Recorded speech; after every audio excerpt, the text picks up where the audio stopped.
मैं नमस्कार संजना यादव अपने यूट्यूब चैनल पे आप सबका स्वागत करती हूँ। दोस्तों एक मैं नाच गीत धमाके के साथ लेके आई हूँ। अच्छा लगे तो लाइक सब्सक्राइब शेयर कमेंट जरूर करिएगा दोस्तों। तो बने रहिएगा हमारे चैनल में। हम चलिए सुनाते हैं कि कैसा लगा। दिल्लिया गरा से बेनिया मंगाई दा गरम के दिन मायाई गयल। दिल्लिया गरा से बेनिया मंगाई दा गरम के दिन मायाई गयल। तोहाँ के तदे बधरी कर 5 रुपया बनाई देहना हमारा बेनिया बनाई दीहना। हमारे बेनिया में फूदरा लगाई दीहना। तोहाँ के तदे बधरी कर 5 रुपया हमारे बेनिया में फूदरा लगाई दीहना। गरम का दिन मायाई गईल ना।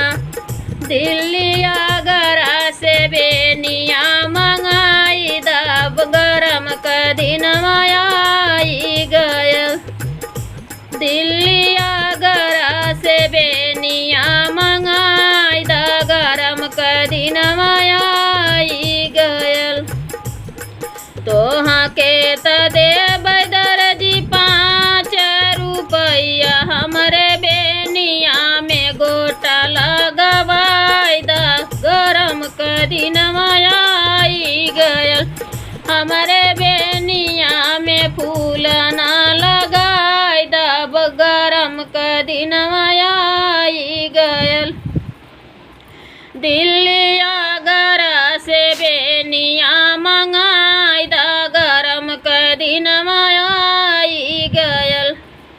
तोहाँ के तदे बैन नदी 5 रुपया बोलाई दे तू ना। अपने वीराना के ना नदी बोलाई देती ना। गरम का दिन मायाई गयल ना। नदी अपना वीराना बोलाई देती गरम का दिन मायाई गयल। हमारा वीरनमा बाबूजी बसई परदेसवा अपन वीरना बोलाई लेती गरम का दिन मायाई गयल। बाबूजी अपना वीरनमा बोलावती गरम का दिन मायाई गयल। तोहाँ के तना नदी हो दे बैगवानमा जवाई है सजनमा घर गरम का दिन मायाई गयल। तोहरा गमनमा करवाई बै सजन घर आई है गरम का दिन मायाई गयल। बाय बाय दोस्तों, फिर मिलते हैं। नमस्कार संजना यादव अपने यूट्यूब चैनल पे आप सबका स्वागत करते हैं। बहुत ही सुंदर मैं गारी गीत लेके आई हूँ। तो चलिए सुनाते हैं कि कैसा लगा गारी गीत। तो बने रहिएगा हमारे चैनल में। तो चलिए हम सुनाते हैं। बारात लेके दुल्हा आए बन के रिश्तेदार हो। बारात लेके दुल्हा आए बन के रिश्तेदार हो। बारात लेके दुल्हा आए अपना ताए हो। अपना ताए हो संग में अपने बहिनी के ले आए हो।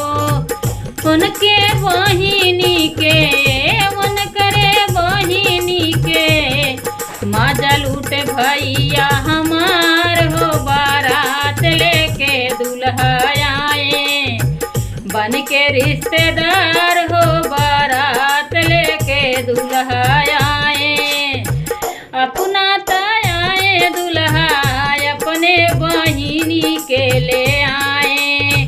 उनकरे बहिनी के मजा लूटे भैया हमार हो। बारात लेके दुल्हा आए बन के रिश्तेदार हो। बारात लेके दुल्हा आए। बोला बोला बोला बोला समझी तारे 1 2 3 बोला बोला हो। बोला बोला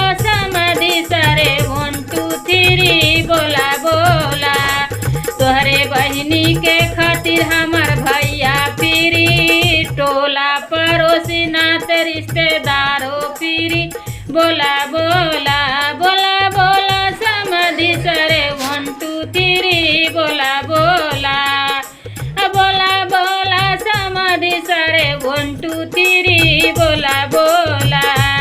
तुहरे दीदी के खातिर हमार भैया फिरी टोला पड़ोसी नाते रिश्तेदारों फिरी बोला बोला बोला बोला दुल्हे सारे 1 2 3 बोला बोला बोला बोला दुल्हे सारे 1 2 3 बोला बोला। तुहरे दीदी के खातिर हमार भैया फिरी टोला पड़ोसी नाते रिश्तेदारों फिरी बोला बोला बोला बोला दुल्हे सारे 1 2 3 बोला बोला बोला बोला अगुआ सारे 1 2 3 बोला बोला। अगुआ के बहनी खातिर हमार भैया फिरी नात रिश्तेदार टोला पड़ोसी फिरी बोला बोला बोला बोला अगुआ सारे 1 2